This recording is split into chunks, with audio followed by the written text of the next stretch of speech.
Hello friends, this is चेतन।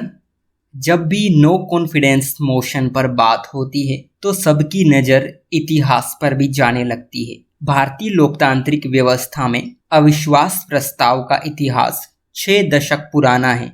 सरकार के कामकाज में अविश्वास व्यक्त करने के लिए लोकसभा के कामकाज में विपक्ष को दिए गए इस अधिकार का प्रयोग अब तक 28 बार किया जा चुका है। इसमें पीएम नरेंद्र मोदी के कुल 9 साल के कार्यकाल में दूसरी बार लाया गया अविश्वास प्रस्ताव भी शामिल है। संसद का मानसून सत्र जारी है। इस दौरान संसद में मणिपुर में हो रही हिंसा को लेकर दोनों सदनों में खूब हंगामा हो रहा है। इस बीच कांग्रेस ने केंद्र सरकार के खिलाफ नो कॉन्फिडेंस मोशन पेश किया। आइए समझते हैं क्या होता है नो कॉन्फिडेंस मोशन और क्या रहा इससे जुड़ा इतिहास। नो कॉन्फिडेंस मोशन अविश्वास प्रस्ताव पार्लियामेंट की एक प्रोसेस होती है। इसे लोकसभा में पूरी मंत्रिपरिषद के लिए लाया जाता है। इसे सिर्फ लोकसभा में ही पेश किया जा सकता है। लोकसभा का रूल नंबर 198 इससे संबंधित है। वैसे संविधान में नो कॉन्फिडेंस मोशन का मेंशन तो नहीं है, लेकिन आर्टिकल 75 स्पेसिफाई करता है कि the council of minister shall be collectively responsible for the Lok Sabha, यानी मंत्रिपरिषद लोकसभा के लिए सामूहिक रूप से उत्तरदायी होगी। मतलब कह सकते हैं कि यह प्रस्ताव विपक्ष को सरकार के बहुमत और शासन करने की क्षमता को चुनौती देने की अनुमति देता है। अगर ये प्रस्ताव पारित हो जाता है तो सरकार को इस्तीफा देना पड़ता है। लोकसभा के नियम 198 जिसका जिक्र अभी हमने किया था, में ये मेंशन है कि नो कॉन्फिडेंस मोशन के पक्ष में कम से कम 50 सदस्यों यानी 50 सदस्यों का समर्थन होना चाहिए। यानी इसे लाने के लिए कम से कम 50 सदस्यों की सहमति होना जरूरी है। साल 1952 में ये प्रावधान किया गया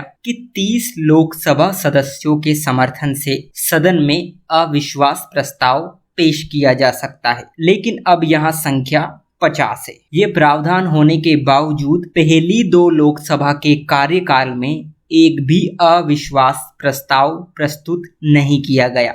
देश का पहला अविश्वास प्रस्ताव साल 1963 में जवाहरलाल नेहरू की सरकार के खिलाफ कांग्रेस नेता आचार्य जेबी कृपलानी ने पेश किया था। चीन से युद्ध में हार के बाद लाए गए इस प्रस्ताव के पक्ष में 62 और इसके विरोध में 347 यानी 347 वोट पड़े थे। इसका मतलब है कि उस समय ये प्रस्ताव पास नहीं हो पाया। भारतीय लोकतंत्र में 1964 से 1975 की अवधि में सबसे अधिक 15 अविश्वास प्रस्ताव पेश किए गए। इनमें से 3 लाल बहादुर शास्त्री की सरकार के खिलाफ थे। देश में सर्वाधिक 15 अविश्वास प्रस्ताव इंदिरा गांधी की कांग्रेस सरकार के खिलाफ पेश किए गए। यहाँ सभी प्रस्ताव गिर गए। साल 1964 में लाल बहादुर शास्त्री सरकार के खिलाफ अविश्वास प्रस्ताव पर सबसे लंबी अवधि तक बहस चली। साल 1987 में राजीव गांधी सरकार के खिलाफ भी अविश्वास प्रस्ताव लाए गए थे, लेकिन वो पास नहीं हो पाए। भारत में अविश्वास प्रस्ताव के प्रभाव से केवल एक ही बार सरकार गिरी है। तब वोटिंग से पहले ही प्रधानमंत्री मोरारजी देसाई ने इस्तीफा दे दिया था। यहाँ 1979 की घटना है जब कांग्रेस ने अविश्वास प्रस्ताव पेश किया था। पीवी नरसिंह राव के सामने 2 बार अविश्वास प्रस्ताव के कारण सरकार बचाने का संकट उत्पन्न हुआ। फिर साल 2003 में लोकसभा में नेता विपक्ष सोनिया गांधी ने अटल बिहारी वाजपेयी की सरकार के खिलाफ अविश्वास प्रस्ताव पेश किया था, जो भी पास नहीं हो पाया। फिर वर्ष 2018 में प्रधानमंत्री मोदी की सरकार के खिलाफ इस प्रस्ताव को लाया गया, लेकिन ये प्रस्ताव पास नहीं हो पाया। Thank you.